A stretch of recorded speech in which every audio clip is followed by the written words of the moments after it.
Welcome to the Bitcoin Roadshow. It's Craig. Now, I'm back in sunny Slovenia. Well, kind of sunny today, it's half and half.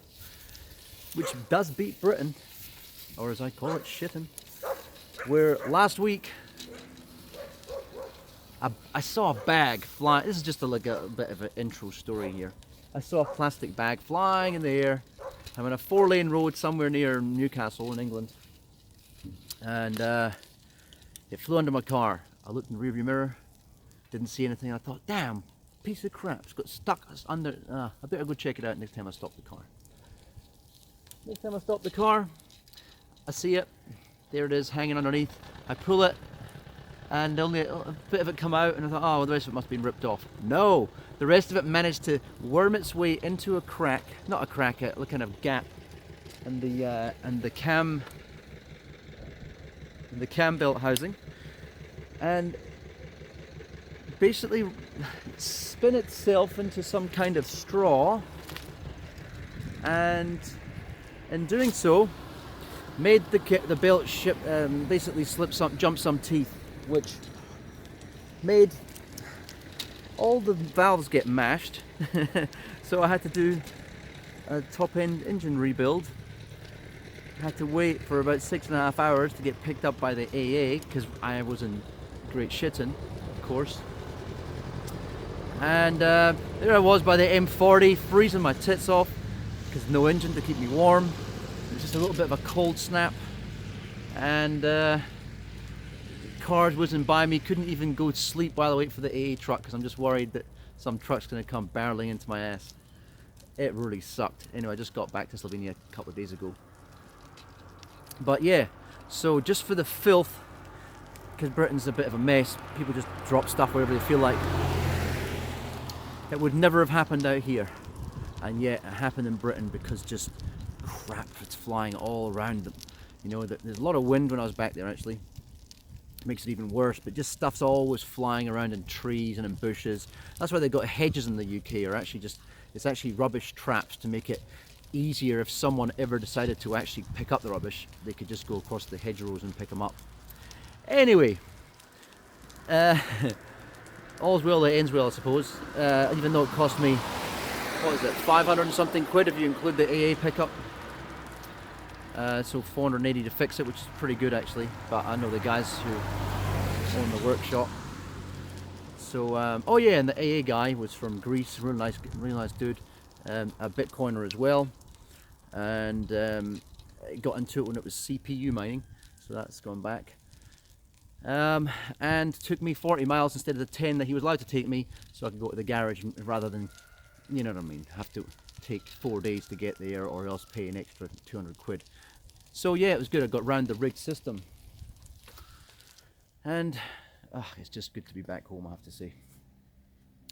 So to get into it, I'm going to make a wee extension from the last video where I said the price was going to go down. And it's like, oh, don't I look a fool? Not really, because I did say it could go up still.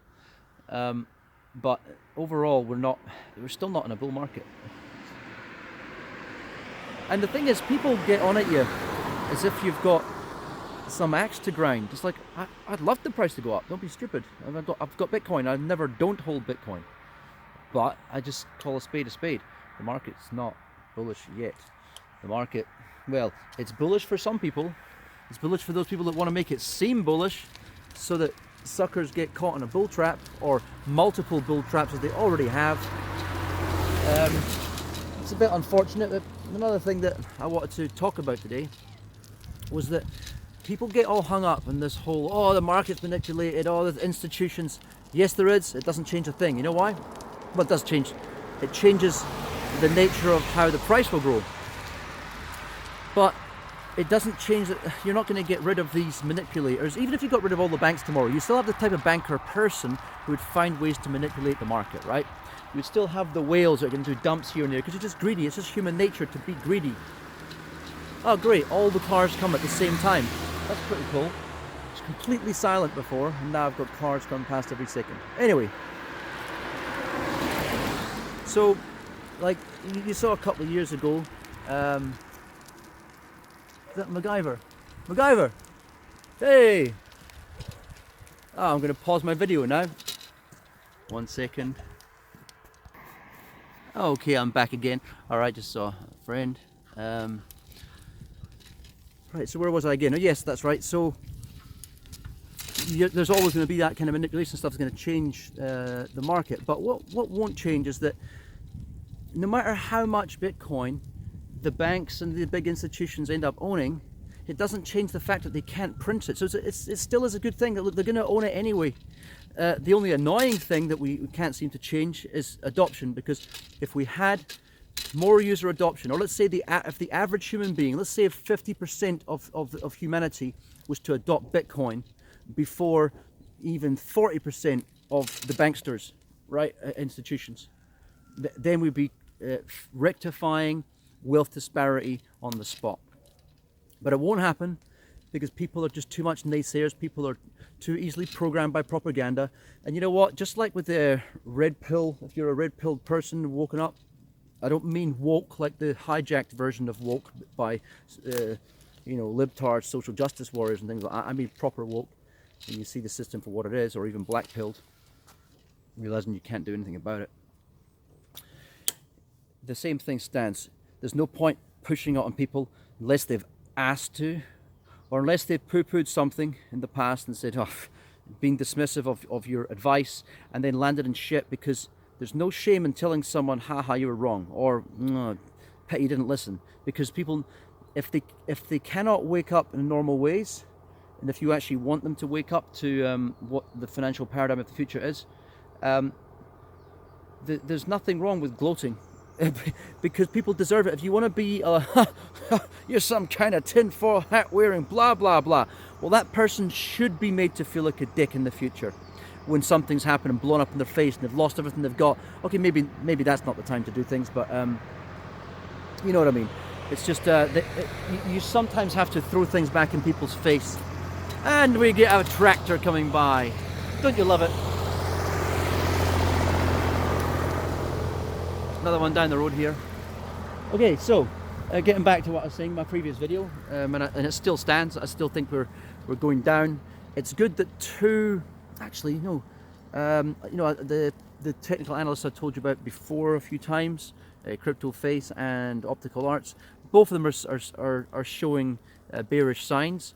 Alessio Rastani is kind of halfway between, I think, at the moment. I'll need to check see if he's got any updated videos, but it's good when you see people, everyone being greedy, everyone being bullish, and you can still see that we haven't really broken into a bullish formation. Remembering that only a year ago we were at 14k, right? Well, around about a year ago. I mean, and that was a kind of false breakout. We weren't recovering to that previous high. Now, the other thing I wanted to speak about, besides the fact that things will not change when in the new paradigm in some ways, because the same people will probably end up getting the lion's share of the money. What will change, what is different, is that they can't print it at will. Because you think about the money, the problem in the existing money market isn't the fact that rich people have got all the money. That's just one of the problems, right? The other problem is the fact of the wealth disparity, that the fact that the S&P 500 I mentioned before has only got a few players like the FANG stocks that make up most of the wealth in the S&P 500. The rest of the companies are tiny in comparison, and that's because it's become easier, as Bernie Sanders points out, it's become easier to become extremely rich if you're extremely rich, and there's a marriage of government and finance. In other words, the richer you get, the more rich they want to make you, and then the more rich you make them as a result, because they become your puppets, right? Your willing puppets. So that's part of a red pill speech, I suppose, but I mean, that's just the way the world is, right? So what they can't do is stop the flow of money like the banks could do before. So this is the thing, we're not trying to solve all the problems in the monetary system. The main problems are the ones that need to be fixed. That is the ability for a government to censor your money. Can't be done, right? The ability for government to steal your money off you or tax it without your will. Okay, they can put you in jail and force your keys out your hand, whatever it might be. But if you don't come to the party, if you don't put up to their, you don't give in to their torture, whatever it is they might be using against you, then you're going to be okay. Your money's not going to get stolen. You just gotta have some smart things in place. For example, a will that's written that people can find that are in your family. So the government won't get it, but your family still will. They can have instruction to move somewhere else where there's not a fascist regime in charge, that where they can, happily spend the will that they were given, whatever it might be. I know I'm going off on a tangent here, but the main thing is they can't censor it. They can't create the money at will. Now, this is the reason why we have all the wars in the world, is because they can create money at will. If you can create money at will, you can fund all the wars you'll ever want to have. And people like Hillary Clinton want to have wars every day if they can. So this is one of our main issues. Issue solved. Doesn't matter if they create derivatives and futures and rinse the market and manipulate things here and there, they still will not be able to print more money than there is existing. They'll have to manipulate the money supply that is available rather than being able to create new money out of thin air, right? That's the biggest thing. Now, the other thing I want to speak about is on the edge of my mind, and it's actually not coming back to me at the moment.